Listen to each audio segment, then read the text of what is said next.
Hi,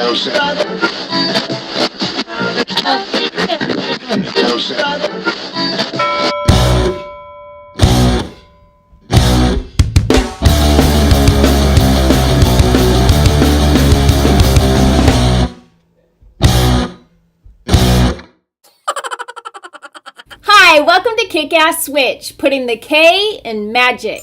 I'm Joanna DeVoe, and you are watching part 2 of a Q&A video that I started last week. My response to your questions that you asked in the survey I sent out however many weeks ago in my newsletter. And I just scrolled through the remaining questions, and there are 44 remaining questions, not counting duplicates.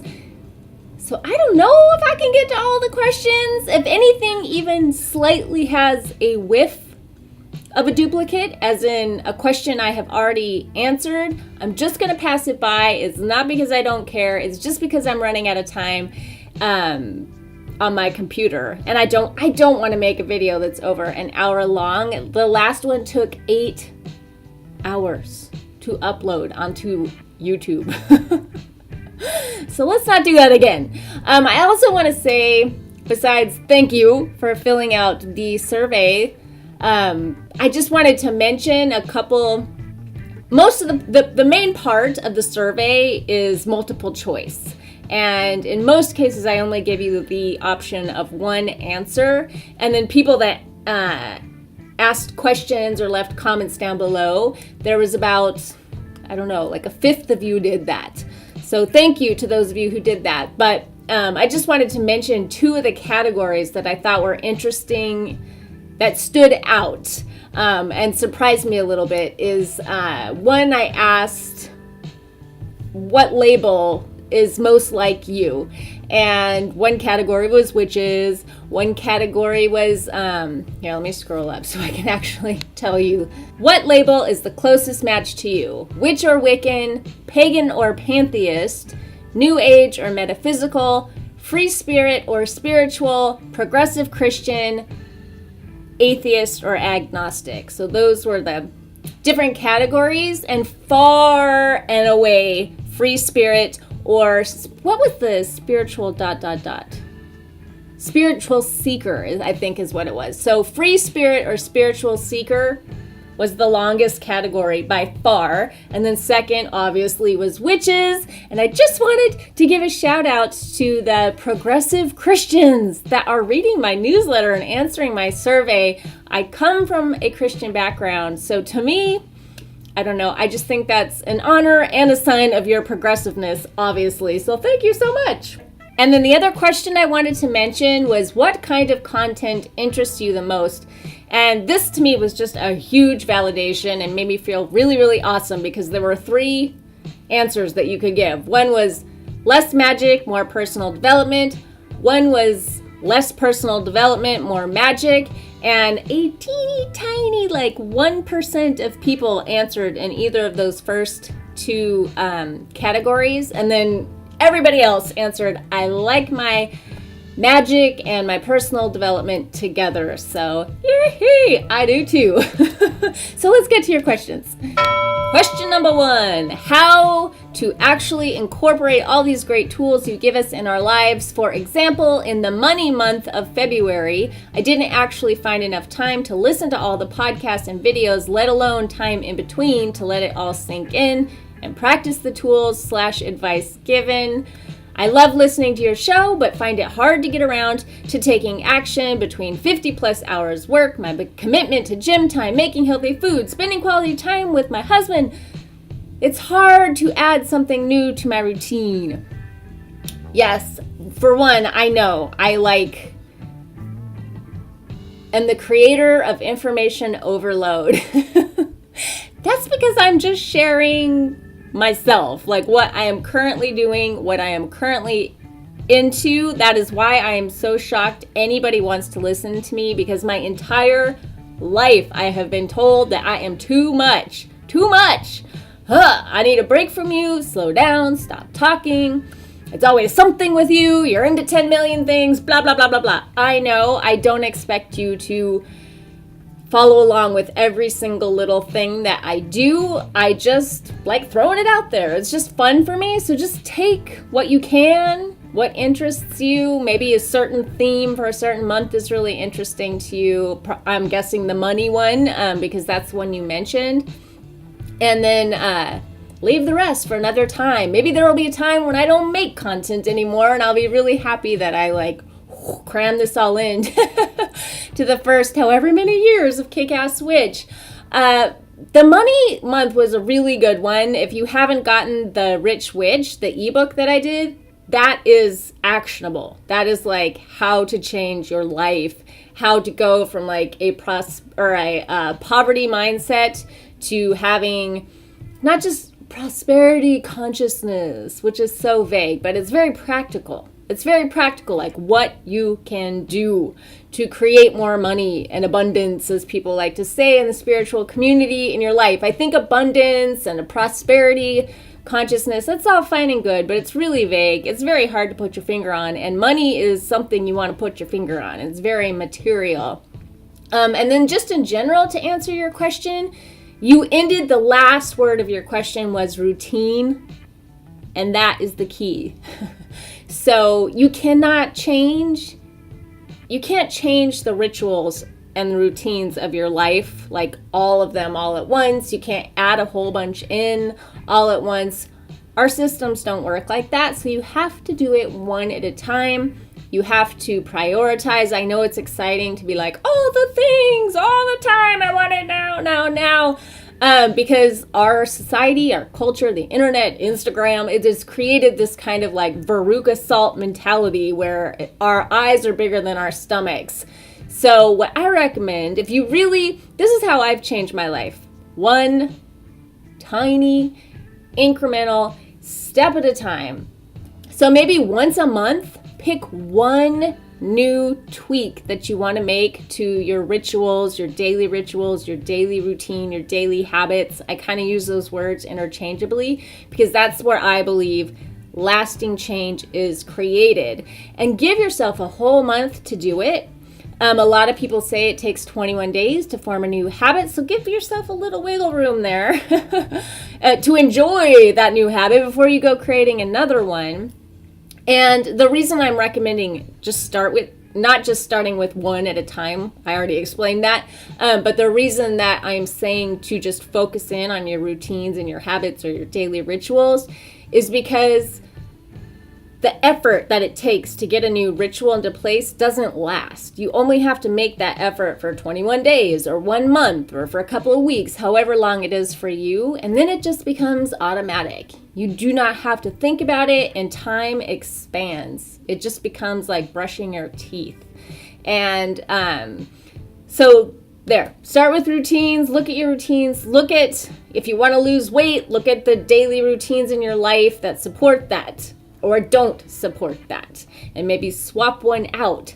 I'm a big fan of replacing things that don't work with things that do, one routine at a time. So I hope that's helpful. Moving on. While dealing with life and other things, plus having ADHD, I find it difficult to stay in tune with my witchy side all the time. Do you have any tips to make this part of myself more of a constant in my day-to-day, or will it always ebb and flow? Yes to all of that, I think. Yes, it will ebb and flow. To say your witchy side is kind of vague, so I'm not exactly sure what you mean. But your spirituality, your connection to nature, your connection to all things, it's with you all the time. It's who you are. It's what you are. I think of like a fish in water. The fish doesn't per se like experience the water or know it's in water because it's in water its entire life. It's always been in water. It's a fish. You're like that spiritually. You are in this witchy, spiritual, electric energy all the time, but because you're you, because you are a unique expression of the divine, you don't feel it all the time. You're just in it and immersed in it and a part of it always, always, always. So if you want to feel more connected, the best thing you can do is something I mention all the time. It's not very glamorous. It's not very exciting in theory, but in practice, it is. And that is just to focus on bringing yourself back to the present. So if you're washing the dishes, wash those dishes. Like, fully get into the sensual experience of it. Be present to the soap and the sponge and the rubber gloves and the water and the whole thing. Just be present and just focus on what you are doing with maximum presence. Same if you're writing something for a blog. Same if you are making love to your partner. Same if you are driving down the street. Anything that you're doing, just keep bringing yourself back into the present moment. This is why I think certain drugs people really like, because it gives you that like laser-like focus. But I'm saying you don't have to do drugs. You just have to keep practicing bringing yourself back to the now.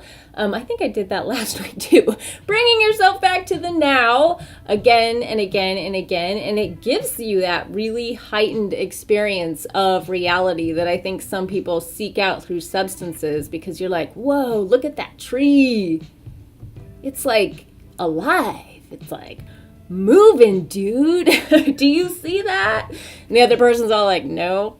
What time is it? We're going to be late for Starbucks. So that's my best tip. Stay present. It doesn't sound that exciting in theory, but try it out. Do it as often as you can all through your day, and it will change your life. It really has the power to do that. The power of now. I love this question so much because I love the movies. I love movies. I love movies. What is your favorite non-witchy movie and why? That's easy. Working Girl. Working Girl, Tess McGill is like at the head of my pop pantheon. I ask myself all the time, what would Tess McGill do? She is the lead character in Working Girl.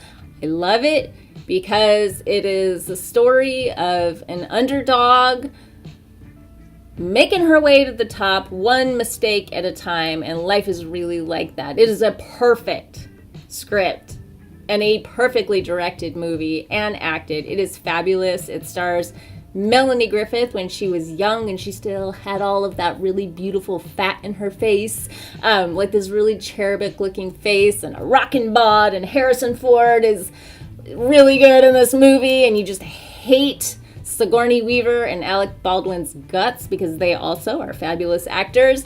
But that's all window dressing. What I really love is the character Tess McGill. I like any story about someone overcoming their own fears and all the obstacles in their way and never giving up, like never giving up. And that's the kind of story that is. So Working Girl, it was directed by Mike Nichols. Check it out. For years, I sought spiritual development and improvement of the financial aspects of my life and ended up really, really alone and isolated as my old way of looking at things transformed. How does one get their groove back with people and social aspects of life? I went deep into myself, but that meant having to give up a lot of personal connections that did not serve. I read your question in full because I think every word of it is important. It's an important question to read because it is an important rite of passage that so many of us who have completely changed our lives go through, myself included. And when I started Kick-Ass Witch, I was really at the beginning of the process that you're talking about. I spent a lot, there was like a period in my early 30s where I had to let one very important person to me go. A girlfriend who I just loved and still to this day love.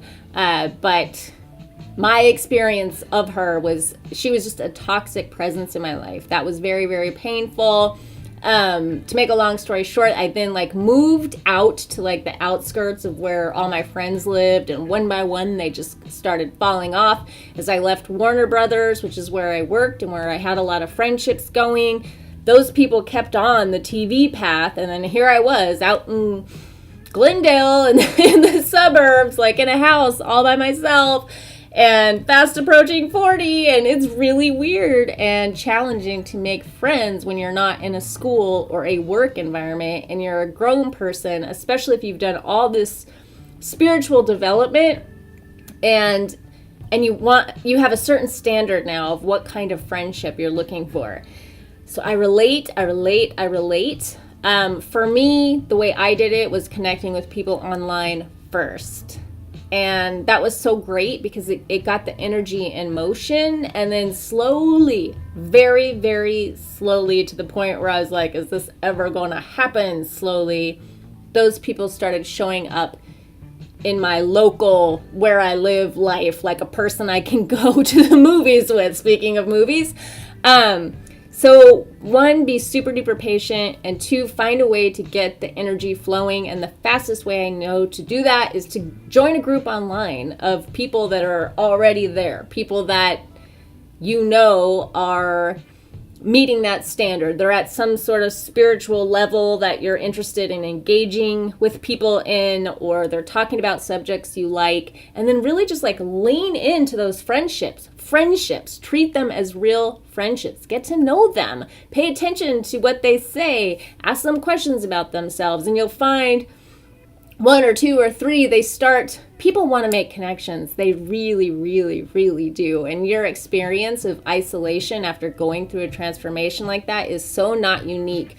So I promise you, you will find your people, but just start moving the energy by finding your people online first.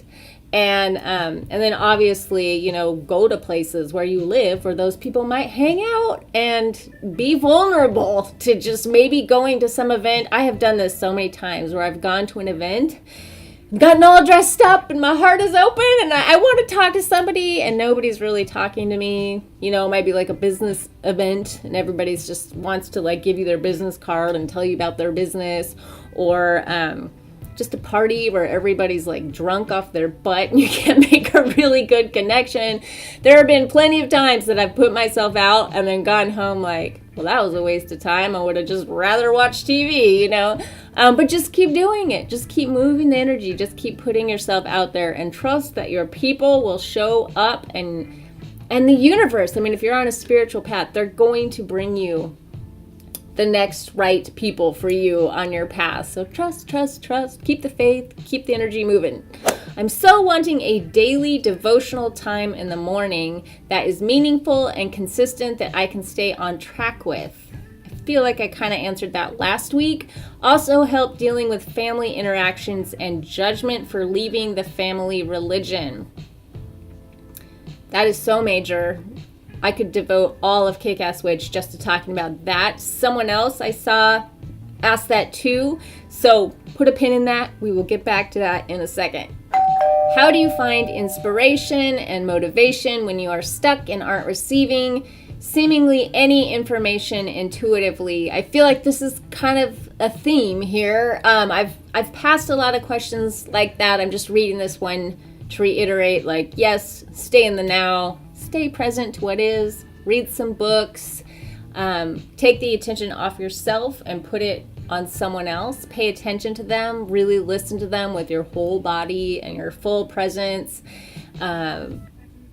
Ask for guidance from your spirit guide. Start playing around. Pick up a copy of Robert Moss's Sidewalk Oracles and start playing around with synchronicity that way and talking back and forth to the universe. There are all kinds of little fun things that you can do. And don't sweat it is my number one tip. Just play. Have fun with it. I think spirit loves a playful, childlike attitude, and that the more like uptight we get about it and like, I am not feeling any intuitive hits, I think I'm stuck, I think I'm cut off from my guidance, I think the more you're cutting off your guidance and creating that stuck like situation. So just let go, be in the now, turn on some music, dance around, watch your kids play. If you have kids, play with them. Call your grandma and ask your grandma how her day is going. Simple little things like that. I would like to know more about working with the magical energies of the land I live on. I'm going to recommend a book to you because it's a book I love. My first on paper documented year and a day that I did. I had been working with the Wheel of the Year before this, but I worked with 2 books when I created a book of shadows, and I very, very closely followed along with these 2 books. They both have 13 lessons in them. One was Christopher Pinzak's The Inner Temple of Witchcraft, and the other that I'm recommending to you is Marion Green's A Witch Alone. I forget which lesson it is because there's 13 lessons, one for each moon cycle of the year. And but this one teaches you how to connect with the land. And I'll just give you a little tip. Something that I did as per her suggestion was research the native people, the indigenous people that lived on the land where you are now living. It is such a fascinating experience, and it really changes the way you look at things. Like, we have trees that are hundreds and hundreds of years old here, and now I pass them by, these old oak trees, and I think about the Native Americans who lived on this land and the different stories that I learned about them studying the land. I talk to them sometimes, and sometimes I feel their presence, like gathering around. And that could just be my imagination, but I definitely feel that on a quiet day when I'm walking and we have these tree-lined streets where there's oak trees on either side, and it creates like this canopy overhead, and I just feel like I'm walking with the spirits of the past, and I know that they walked on this land. So that's a really fun thing to do. And any land in general, like grounding is a scientifically proven, measurable phenomenon in which you take your shoes off and you put your feet on the ground, and it literally it's so healing. It's so healing. There have been many, many claims of different things that have been healed and cured through this practice, and I'm not going to make claims like that, but it does actually ground you and bring you into your body and create a really pleasant, peaceful sense of equilibrium, so you can connect to the land, not just the land you live on, anywhere, anytime, by kicking off your shoes and doing that. And then another book I want to recommend, this is turning into a book nerd post, is The Wild Witch. Frickin' A, what is that book called? I had to look that up. Craft of the Wild Witch by Poppy Palin is really interesting. It's not for everyone. It's very poetic, but her focus is just, you can just tell spiritually her focus is on connecting with the land. So it's just all through that book. So 2 books, A Witch Alone and Craft of the Wild Witch. I'd love it if you have any advice on how to incorporate the magical into work. And by work, I mean something ordinary, not light working. I am afraid of mixing those two spheres, especially since my field is when and where I'd rather stay in the closet about my spirituality. But I know it would benefit me if I could approach work in a more witchy way. Thank you. And nice compliments. Thank you so much. I feel like so many of the things I share is really geared toward a person like you. Like this whole idea of witching on the go and the little subtle things you can do. Like last week I talked about my favorite mudra. I love it because it's subtle and other people don't know that you're doing it. So if you haven't watched last week's video, travel back in time and listen to that. There's other things you can do too, though, like wearing witchy jewelry that's very, very subtle or under your clothes, like having a long chain with a pendant. If you're witchy, you didn't say, I guess, did you say witchy? Magic with a K. Yes, I would say that's witchy.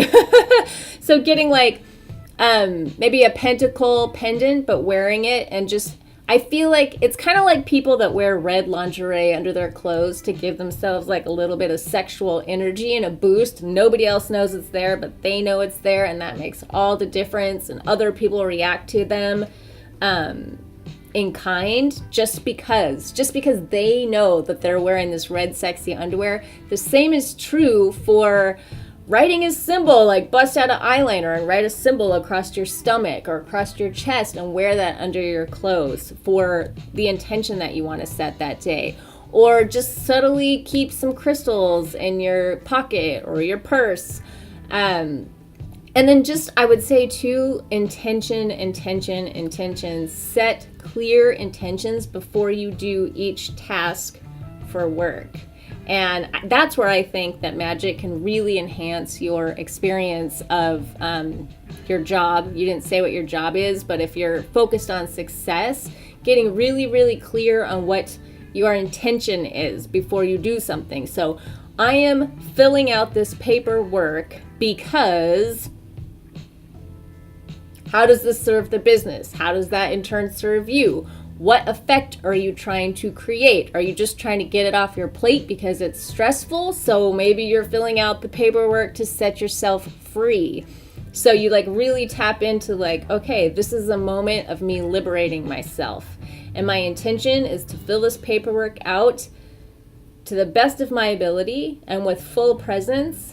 And then when it is done, I am going to reward myself with X, Y, Z and celebrate the fact that I liberated myself. Does that make sense? It's kind of a mind game, but also, you're directing energy at what you want to create. And a lot of times people just go through the motions in their life, in their work day, without having that sense of intention and without really a sense of focus. Like they're trying to multitask and do a whole bunch of things, so nothing really gets done well or on point. And I think the point of being a witch is to get it done on point, like in alignment with your will. So work with intention and then maybe some secret signs and talismans and little things you can carry with you throughout your day, just for some extra support.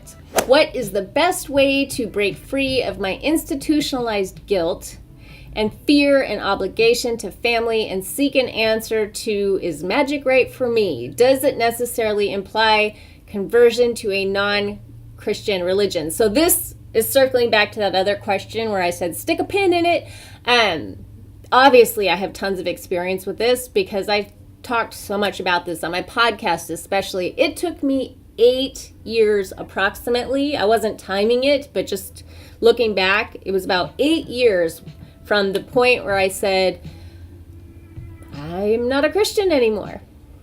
And I started off on this new agey, metaphysical, soul-searching journey. The first 8 years of that journey, I worried all the time that I was going to hell, that I was doing something wrong. I'm not like fully out to my family. We've never had the question. We haven't, don't ask, don't tell policy. Like, obviously what I do is public. I'm pretty sure they've peeked at it, and they know who I am. They know I'm very hippie and new agey, and I never agree with something I don't agree with. But in general, we just don't go there in the name of keeping the love alive. So the how of it, how to release that guilt is, it's such a process. Like I said, it took me 8 years, but I was very, very young. Those 8 years, it was like the end of my teenage years and then going into my 20s. So I don't know, it depends on your age, what level of spiritual maturity you have, but I would work with self-forgiveness and curiosity. Just curiosity. Talk to God. Talk to God. You can still call the universe, source energy, God. It's just another name for the same thing. And ask, like, where do I go now? Please guide me, and let yourself be guided that way. And you absolutely can be a Christian and a witch, or a Christian who likes to dabble in new agey things, as my survey pointed out at the beginning of this video when I thanked the progressive Christians who marked that category and just delighted the heck out of me. Another book, me and books, I don't know what to say. I wasn't kidding when I started that series called Book Nerd, because I am a nerd about the books. I've learned so much and I get so much inspiration from them.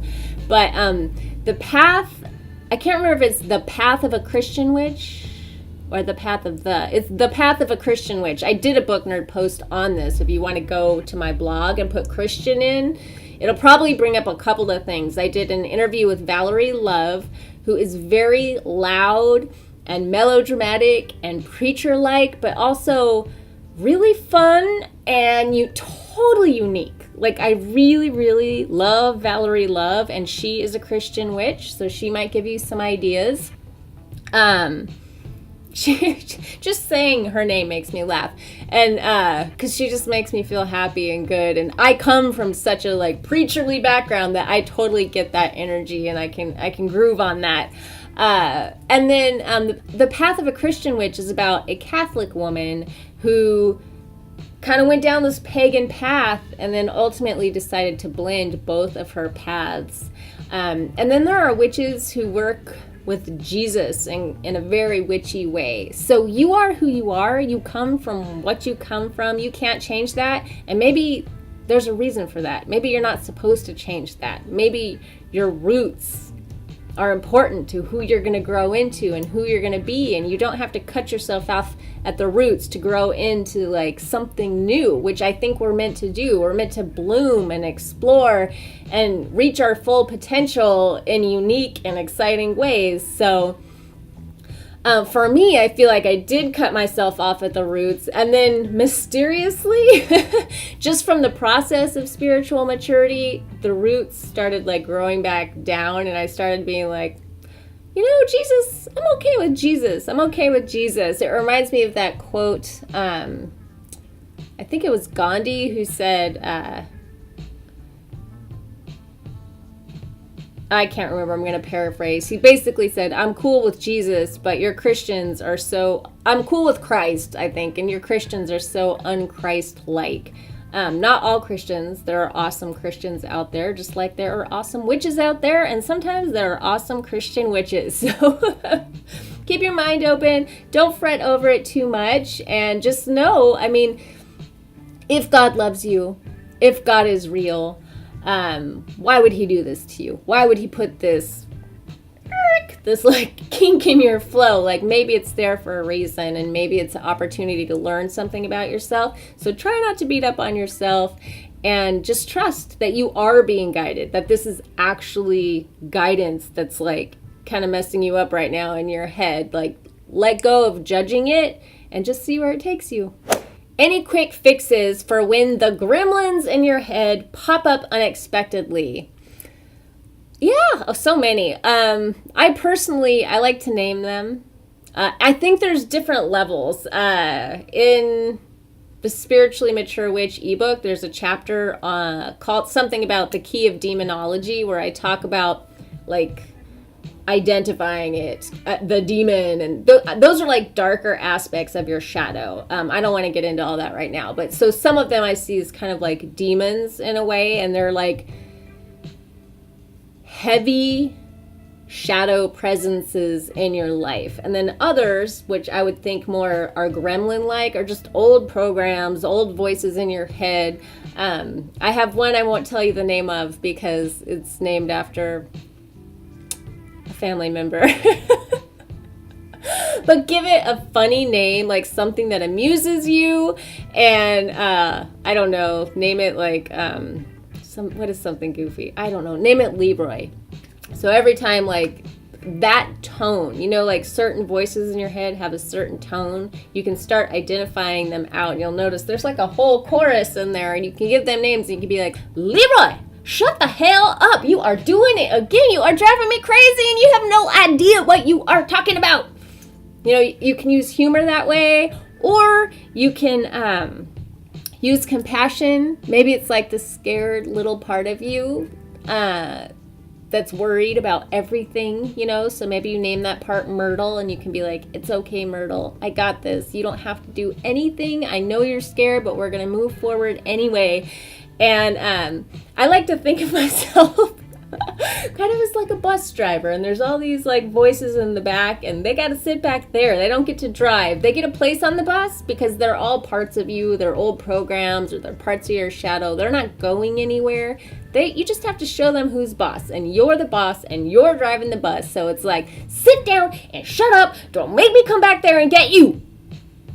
And then you move on in your day. And I am sorry for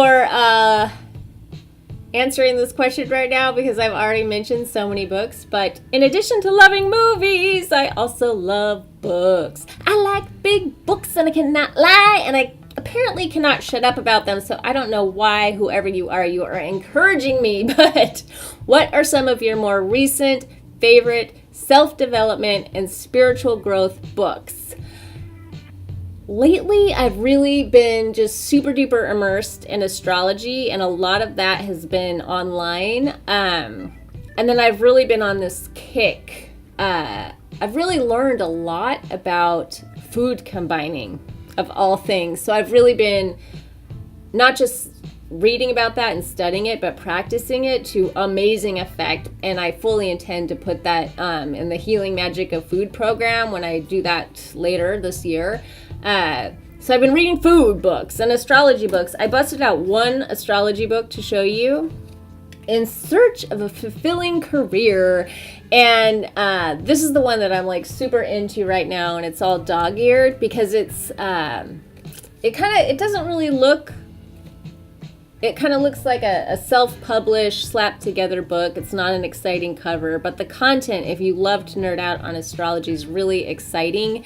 And it's about the 2nd house, the 6th house, and the 10th house in your natal chart and how that impacts having a fulfilling career. And I already have a fulfilling career, but I'm a very career-centric person, and I'm so into learning about astrology right now. So really this book is just like a navel-gazing, brain candy affirmation. But this is really what I'm reading. I'm still loving Robert Moss's Sidewalk Oracles, and I devoted a whole month to that book just recently. So check that out if you haven't. And then I also have The 3 Only Things by Robert Moss. And what's fun about this book is the 3 only things are: it was only a dream, it was only a coincidence, and it was only my imagination. The ways that we brush off those intuitive hits and kind of shake off weird dreams or some vision that we had as being unimportant, and how they actually are very important. And that right there is your spiritual guidance. So that's a good book for those of you who are asking, like, what happens when you get stuck or you're cut off from your intuition? You're never cut off. It's always flowing to you, always. So Robert Moss, anything by Robert Moss, read it and play around with it, and he will really help you connect that way, I believe. And then just for those of you who love witchcraft, I got this last year, Modern Magic. And this is a book, 12 Lessons in the High Magical Arts. I do not practice the high magical arts, but I do love to read about other people's spiritual paths and their perspectives. And this guy's really smart. Donald Michael Craig, he's got some great ideas. This is a classic that I recommend adding to your collection if you collect books on witchcraft, especially if you're a Wiccan or you're just into law of attraction, kind of magic, like light magic. This is not that. So if you like to learn how other people do it and have some really cool insights that will probably influence your practice as well, that's a really great book to check out. I just skipped a bunch more questions. I am sorry. I'm really sweating. The back of my knees are sweating, and again, my feet are falling asleep, and that is definitely TMI, but that's the truth of it. That's the truth of it. So I'm going to answer 2 more, and then I'm calling it a wrap. This will be the last video for August. So the next video will be a mega vlog. It will be the September mega vlog. So the second to last question is, I know that you have talked about it somewhere in some of your podcasts, but I would really like to hear more of your story about your struggle with mental health, how you overcame anxiety and depression, and any magical or not magical techniques you use to get through those issues. I feel that many people in the spiritual seeking community have or have had issues with mental health. Totally agree with that. So let me stop there because that keeps going on. I think a lot of the leaders in the spiritual, not a lot, that's not true. I think a couple really stand out in my mind of the leaders in the spiritual community have some strange form of like spiritual narcissism going on, and they make content from that space. And then it's weird kind of to see that people that are drawn to that, the masses of people that are drawn to that. And I do agree that a lot of mental health issues, they're just prevalent in general, not just in the spiritual community. But what is unique about the spiritual community is we tend to deny that, and we tend to say, oh, I'm so overly empathic that I can't leave my house, or I can't work a job, or I can't go to that party, or I can't do this thing because I just feel too much. I can't get close to people because I just feel too much. And we end up like in this, spiritual bypass. I'm going to probably puke if I hear another person talk about it, because all of a sudden, for a long time it was shadow work. Then it was spiritual bypass. Like, a couple of, thought leaders will start off with a concept like that, and then everybody runs with it to the point where it's like, I can't say it again and respect myself in the morning. But that is a form of spiritual bypass. And I think sometimes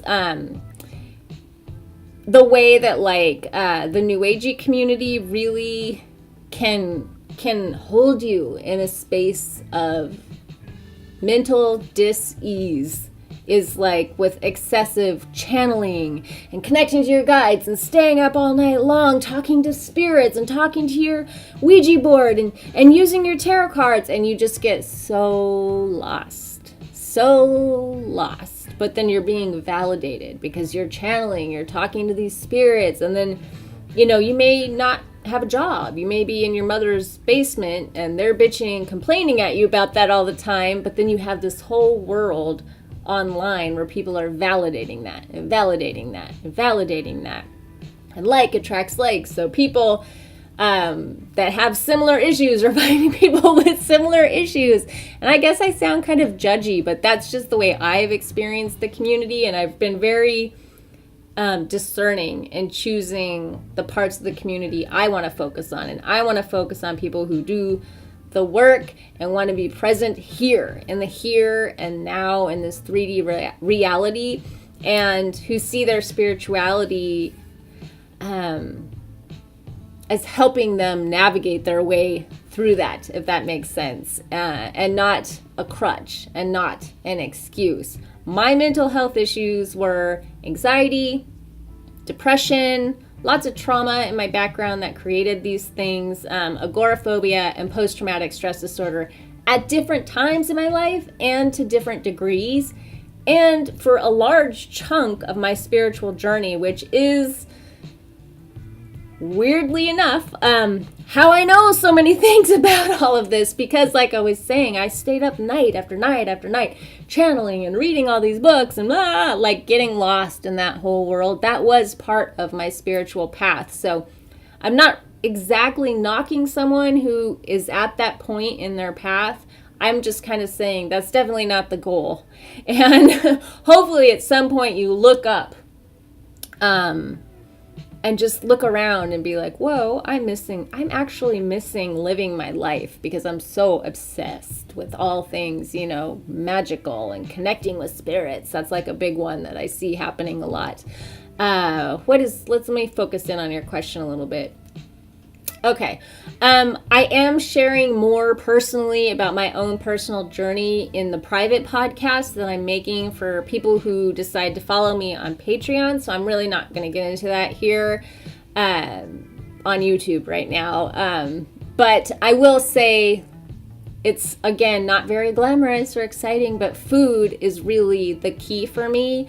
Because I did all this work. I did all this personal development. I did all this healing, deep spiritual healing, and had all these aha moments, and I forgave everybody in my life, and I forgave myself, but I still really struggled with these cycles of anxiety and depression that I just couldn't shake.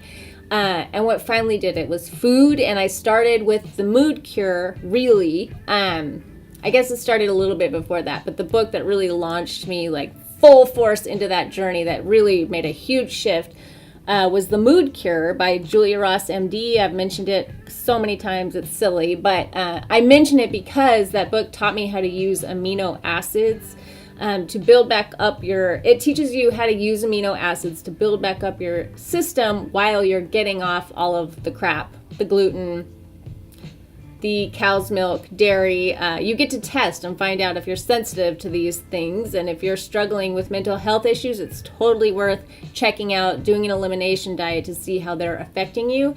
And then sugar, just get off the sugar. Just get off the sugar. You would be so surprised to find how hard it is to get off sugar, how it's snuck into like all different kinds of things. It goes by so many different names because manufacturers, food-like product manufacturers, they know you don't want to eat sugar, so they call it by other names, and it's very tricky. But once you get off it, once you realize, holy crap, it's really hard to get off it, this feels like an addiction, you're going to see, shockingly, some of you, if you give this a try, that so many of the problems that you had that you thought were mental health issues were just chemical. It was just in your body. That's how it was for me. It was just chemical. And learning that got rid of so much of the guilt, because I think so much about having mental health issues that are like anxiety or depression, like you can't make yourself get off the couch to even take a shower,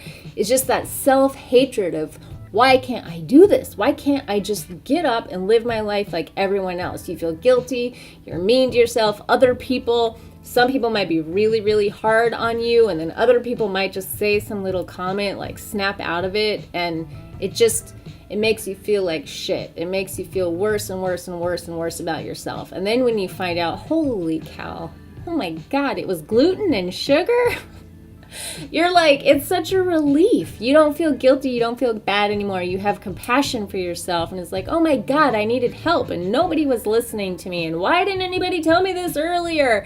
And then you get busy. You get down to the business of really living your life and trying to make up for lost time, which is how I feel all the time and why I call myself a late bloomer. And then the last question. How do you remind yourself to do the things you know are good for you when motivation seems to be gone? For example, drinking water.